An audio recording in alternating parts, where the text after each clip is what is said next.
Hello and welcome to the India news destroyer. This is शेदन और आप सभी जानते होंगे कि ट्रंप ने अपने चुनावी वादों में एक बात बिल्कुल क्लियर बोली थी कि अगर वो अमेरिका के राष्ट्रपति बनते हैं तो 24 घंटे के अंदर रशिया यूक्रेन वॉर को रुकवा देंगे, क्योंकि अमेरिका और रूस की दुश्मनी काफी बढ़ गई थी और ऐसा लग रहा था कि ट्रंप कुछ बड़ा कदम उठाएंगे। लेकिन राष्ट्रपति की कुर्सी आ गई, वादे पूरे करने के कोई ठिकाने नहीं है। दूसरी ओर पर्दे के पीछे की कहानी कुछ और है। ट्रंप के स्टेटमेंट से ये लग रहा है कि अमेरिका और रूस आने वाले टाइम में अच्छे दोस्त बन सकते हैं, और अगर ऐसा हुआ तो चाइना को बड़ा झटका लग सकता है, क्योंकि रिसेंटली ट्रंप ने ये बोला है कि मेरे पुतिन के साथ अच्छे रिलेशन है, मुझे रूस बहुत अच्छा लगता है, रूस के लोग बहुत अच्छे लगते हैं और मैं चाहता हूं कि रूस यूक्रेन युद्ध रुक जाए, क्योंकि हम रूस की आर्थिक मदद करने के लिए तैयार हैं। रूस ने भी ये बोला है कि जी आपका बहुत बहुत वेलकम, आपका बहुत बहुत शुक्रिया, हमें अच्छा लगा आपने ऐसी बातें बोली। लेकिन सवाल ये कि क्या सच में ऐसा पॉसिबल है? देखिए, इसके पहले ट्रंप ने जो पूरा स्टेटमेंट दिया है और बदले में रूस ने जो स्टेटमेंट दिया है उस पर हमें गौर करना होगा। उनकी अहमियत हमें समझनी होगी कि आखिर मांजरा चल क्या रहा है। बाय द वे, ये है अमेरिका और आप मैप में से देख सकते हैं। इस अमेरिका के राष्ट्रपति के रूप में डोनाल्ड ट्रंप पर अच्छा खासा प्रेशर है रशिया यूक्रेन वॉर को रुकवाने के लिए, और इन्होंने रिसेंटली एक स्टेटमेंट दिया है जिसमें दो तरह की बातें बोली गई है। पहली, जो कि पूरे पश्चिमी देश सुनना चाहते थे कि अगर रूस ने युद्ध नहीं रोका तो अमेरिका रूस पर और भी कड़े प्रतिबंध लगाएगा। अब इसमें कोई नई बात नहीं है, हम काफी टाइम से ऐसा देख ही रहे हैं कि अमेरिका रूस पर प्रतिबंध लगाते जा रहा है और उसके बाद भी सब कुछ चंगा सी। रूस ने भी बदले में यही बोला है कि आप जो धमकी देते हो उसमें क्या नया है, हर बार एक ही राग अलापते रहते हो कि प्रतिबंध लगा देंगे, प्रतिबंध लगा देंगे। लगा दो ना, किसने रोका है आपको? ट्रंप को बस यही करना आता है, उन्होंने अपने पहले कार्यकाल में भी यही किया है। ये रूस की तरफ से इसका जवाब दिया गया।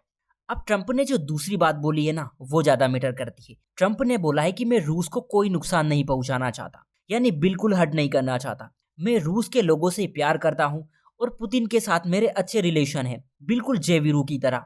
आगे ट्रंप ये कहते हैं कि दुनिया को ये बात नहीं भूलनी चाहिए कि दूसरे विश्व युद्ध में रूस ने अमेरिका की युद्ध जीतने में कितनी मदद की थी।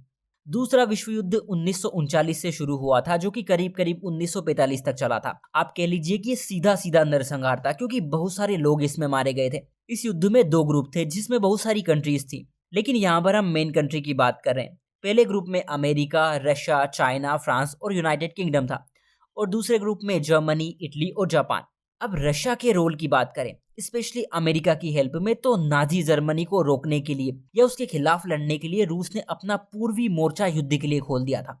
इसी के साथ अमेरिका और रूस के बीच लैंड लीज प्रोग्राम शुरू हुआ था, जिसके तहत अमेरिका ने रूस को ट्रक, एयरक्राफ्ट, टैंक जैसी सप्लाई प्रोवाइड की थी ताकि रूस की सेना नाजी जर्मनी से जीत सके। याल्टा कॉन्फ्रेंस में अमेरिका और रूस दोनों ने मिलकर स्ट्रेटेजी बनाई, प्लान बनाई कि जर्मनी को किस तरह हरा सकते हैं, और फाइनली जर्मनी को पीछे धकेलने में रूस कामयाब हुआ। खैर, वर्ल्ड वॉर 2 के बारे में बहुत कुछ है, लेकिन हम उसे यहाँ डिस्कस नहीं करेंगे। मैं बस ट्रंप के स्टेटमेंट को एक्सप्लेन कर रहा हूँ कि रूस ने दूसरे विश्व युद्ध में अमेरिका की किस तरह मदद की थी। अब ये बात जग जाहिर है कि रूस यूक्रेन युद्ध के चलते रूस की जो इकोनॉमी है वो काफी खराब हो चुकी है। उनके सारे पैसे युद्ध में लगे हुए हैं, ऊपर से अंतर्राष्ट्रीय प्रतिबंध, और इन्हें देखते हुए ट्रंप ने आगे यही बोला है कि हम रूस की अर्थव्यवस्था को ठीक करने में मदद कर सकते हैं, आप बस इस युद्ध को खत्म कर दीजिए। बदले में रूस की तरफ से भी पॉजिटिव रिस्पॉन्स आया। रूस ने यह बोला कि राष्ट्रपति पुतिन डोनाल्ड ट्रंप के साथ बातचीत करने के लिए तैयार हैं, हम पूरी तरह से रेडी हैं, हम इस प्रोसेस को जल्द ही शुरू करना चाहते हैं, लेकिन हम वॉशिंगटन से कुछ संकेत का इंतजार कर रहे हैं। अब यानी गेंद अमेरिका के पाले में। यहाँ पर सवाल ये है कि रूस किन संकेतों की बात कर रहा है। आखिर रूस ने ये क्यों बोल दिया कि अब गेंद अमेरिका की पाली में? देखिए, रूस का ये मानना है कि बातचीत रिस्पेक्टफुल तरीके से होनी चाहिए। इसके लिए पुतिन की दो शर्तें। इन शर्तों को अगर सब लोग मान लेंगे तो हम अभी युद्ध रोक देंगे, हमारी तरफ से एक गोली तक नहीं चलेगी। पहली शर्त यह है कि यूक्रेन को वो हिस्सा आधिकारिक तौर पर रूस के हवाले करना होगा जिस पर रूस ने कब्जा कर लिया है। दूसरी शर्त यह है कि यूक्रेन कभी भी नाटो में शामिल नहीं होगा। इस बात की गारंटी हमें चाहिए, इस बात की गारंटी रशिया को चाहिए। नाटो के बारे में आप जानते होंगे कि अमेरिका के नेतृत्व में, अमेरिका की लीडरशिप में रूस से लड़ने के लिए बनाया गया एक सैन्य संगठन है, और इन्हीं दो शर्तों के बारे में रूस संकेत के तौर पर बोल रहा है कि ये हमारी डिमांड है, आप मान लीजिए, हम भी मान जाएंगे। अब बड़ी प्रॉब्लम यह है कि क्या यूक्रेन मानेगा, क्योंकि यूक्रेन ने क्लियर बोल दिया है कि हम अपनी 1 इंच जमीन किसी को नहीं देंगे। लेकिन अगर जंग रोकनी है तो किसी को तो समझौता करना पड़ेगा। अब या तो अमेरिका यूक्रेन के ऊपर प्रेशर बनाएगा कि आप अपनी जमीन छोड़ दो। अगर ऐसा हुआ तो यूरोप में खलबली मच जाएगी, क्योंकि यूरोप के लिए तो ये एक सेटबैक की तरह होगा ना। एक तरफ तो यूरोपियन कंट्रीज यूक्रेन की हेल्प कर रही है, तो दूसरी तरफ अमेरिका ने यूक्रेन की जमीन ही रूस को दे दी। इससे दुनिया में क्या मैसेज जाएगा? या फिर ऐसा हो सकता है कि पुतिन को ही कॉम्प्रोमाइज करना पड़े कि आप अपनी फालतू की डिमांड छोड़ दीजिए, आपकी इकोनॉमी वैसे ही खराब है और कितने दिन आप इस युद्ध में टिकोगे। अभी बात मान लोगे तो अमेरिका आपकी आर्थिक मदद कर देगा। यहाँ पर दिक्कत ये है कि अगर रूस ने कॉम्प्रोमाइज कर लिया तो उसकी दुनिया में क्या इज्जत रह जाएगी, ये सोचने वाली बात है। लोग यही बोलेंगे ना कि अपनी खराब अर्थव्यवस्था के चलते रूस को पीछे हटना पड़ा। लेकिन यहाँ पर चाइना का भी एक बड़ा एंगल है।